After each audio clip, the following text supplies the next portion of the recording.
Olá, bom dia, boa tarde, boa noite. Há um tempo atrás eu gravei um vídeo falando sobre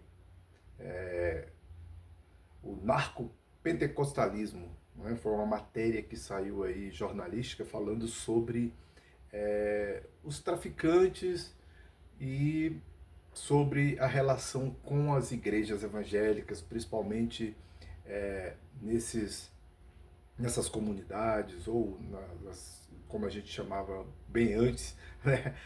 Comunidade é o nome mais sofisticado para favela, né? Então, nessas comunidades onde o tráfico e a milícia imperam, não só no Rio de Janeiro, mas em São Paulo, Salvador, Pernambuco e em vários outros grandes centros, isso tem acontecido. Né? E também na região norte.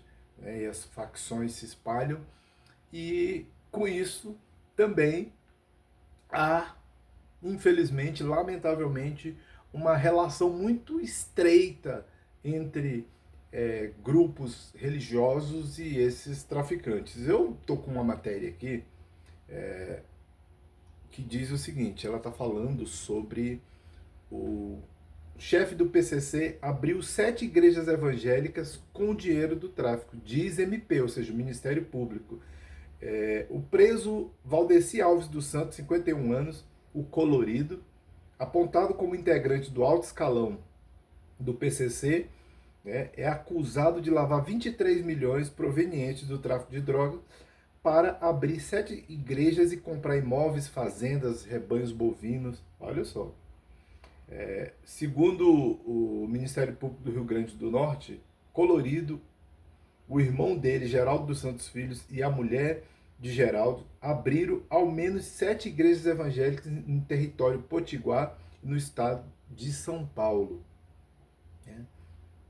Procurada pela reportagem, eu estou lendo da UOL, mas essa matéria está em vários outros Diário do Centro do Mundo, Metrópolis e vários outros veículos. Então é uma matéria que, esse aqui, por exemplo, é do Josmar Josino, né, o artigo aqui. Então, procurada pela reportagem, a defesa de Colorido não quis se manifestar porque não teve acesso aos autos. Sempre assim, né? O cara tem acesso a todos os autos, mas aí diz que não teve acesso aos autos, que os tribunais dificultaram, tudo balela, conversa de advogado também, infelizmente, né? Então diz que não teve acesso aos autos. A coluna não conseguiu contato com os advogados de Geraldo dos Santos Filho e dos familiares dele, mas publicará a versão de todos assim que houver uma manifestação. Então, beleza. O Ministério Público deflagrou hoje a Operação Plata para apurar a lavagem de dinheiro de facções criminosas, né, ou de facção criminosa. Foram cumpridos 7 mandatos de prisão, 43 de busca e apreensão no Rio Grande do Norte, São Paulo, Minas Gerais, Mato Grosso do Sul, Santa Catarina, Bahia, Ceará, Paraíba e Distrito Federal, onde eu estou.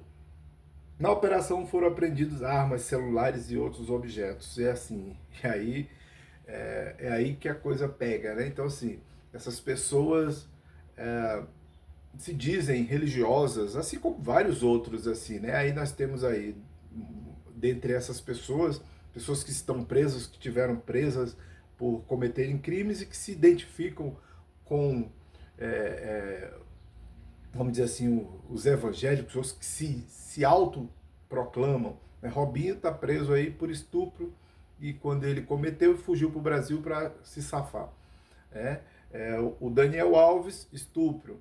O tal do Bruno, que foi goleiro do Flamengo, assassinato. E todos eles se dizem pessoas do bem, pessoas defensoras da moral, dos bons costumes. São esses exemplos que nós temos que dar, são esses exemplos, essas pessoas, aquele tal de Guilherme de Pádua, que matou a filha da Daniela Pérez, né? Uma coisa assim, a filha da Glória Pérez. Então, o cara assassinou a menina, depois virou pastor e ainda foi ser líder de encontros de casais. olha, são esses absurdos, né? O cara poderia até se tornar evangélico, mas assumir cargos dessa natureza, da qual ele teve bastante envolvido e que culminou no assassinato, aí é demais, né? É demais, é demais, é demais.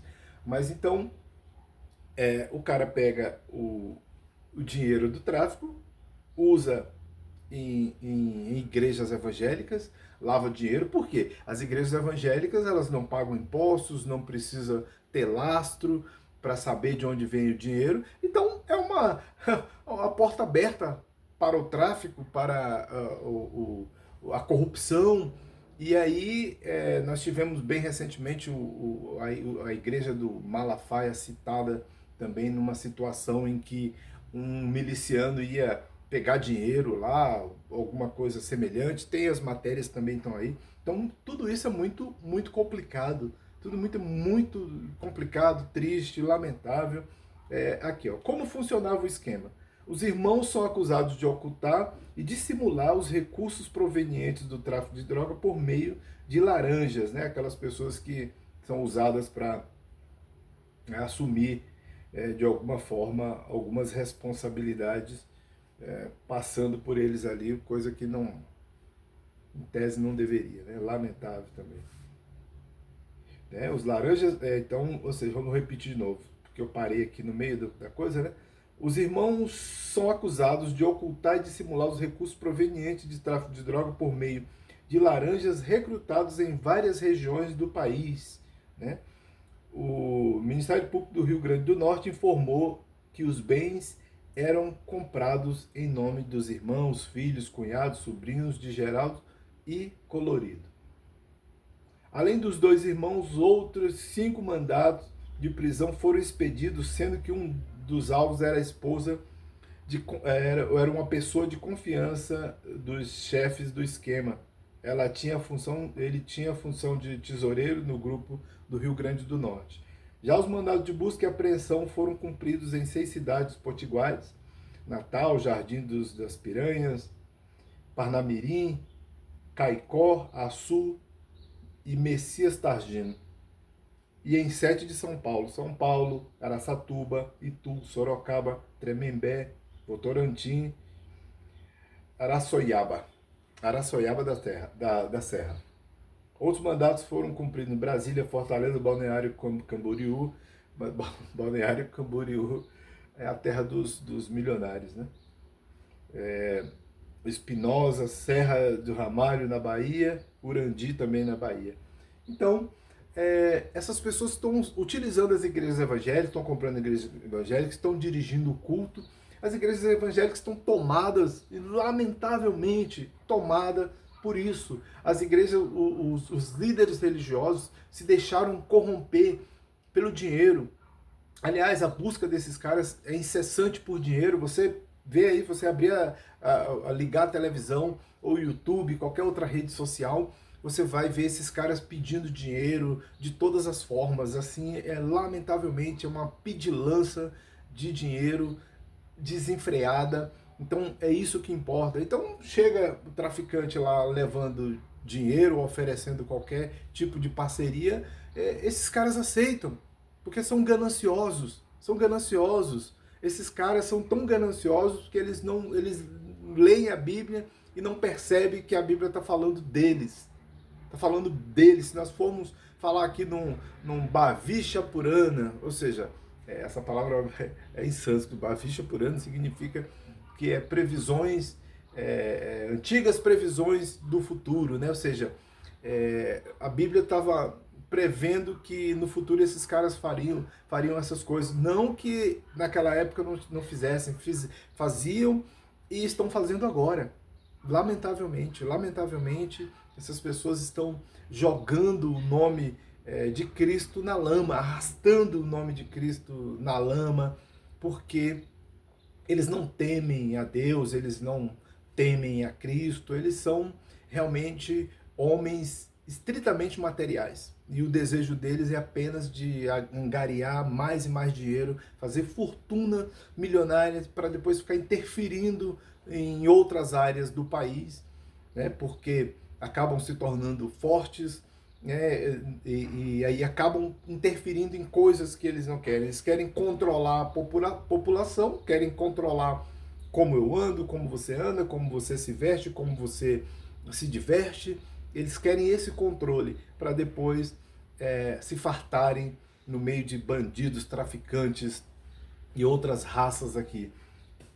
As igrejas estão tomadas de maus elementos. Não que não fosse assim desde todos os tempos, até porque quando você vai numa igreja, normalmente o mais espetacular é quando o cara que está no púlpito diz que fez isso, que fez aquilo. É o cara mais mentiroso de toda a face da terra.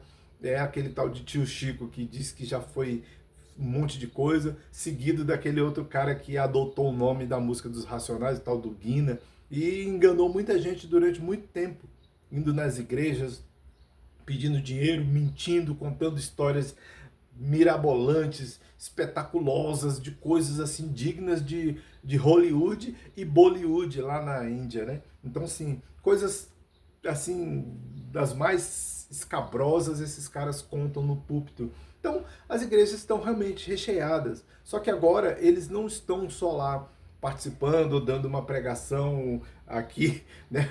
Uma pregação entre aspas. Esses caras agora são os donos, os bandidos, são os donos das igrejas. Você que se senta lá e que acha que é uma pessoa que tem poder e moral para querer ditar as regras da sociedade, querendo ser a régua da sociedade, vocês são dirigidos, controlados e doutrinados por bandidos, os traficantes, os meliantes de todas as qualidades, são os líderes religiosos que estão tomando de conta, e as matérias e as investigações da polícia não deixam dúvida quanto a isso, né? Quanto a essa matéria que eu estou comentando aqui, e quanto a outra que eu falei no vídeo anterior, que eu gravei alguns meses atrás, quando saiu aquela matéria falando sobre o envolvimento dos traficantes com as igrejas, né? Então os bandidos, antes de sair para cometer crimes, assaltos a bancos, tráfico de drogas e outras coisas, eles se reúnem nas igrejas ou nessas coisas que a gente pode chamar de templos, né? Para orar, pedindo a proteção divina para cometer crimes. É terrível, é demais, né? Então é isso, valeu, muito obrigado. Essas matérias, como eu disse, estão aí no UOL, no Metrópolis e em vários outros veículos aí midiáticos, e é isso aí, valeu, muito obrigado.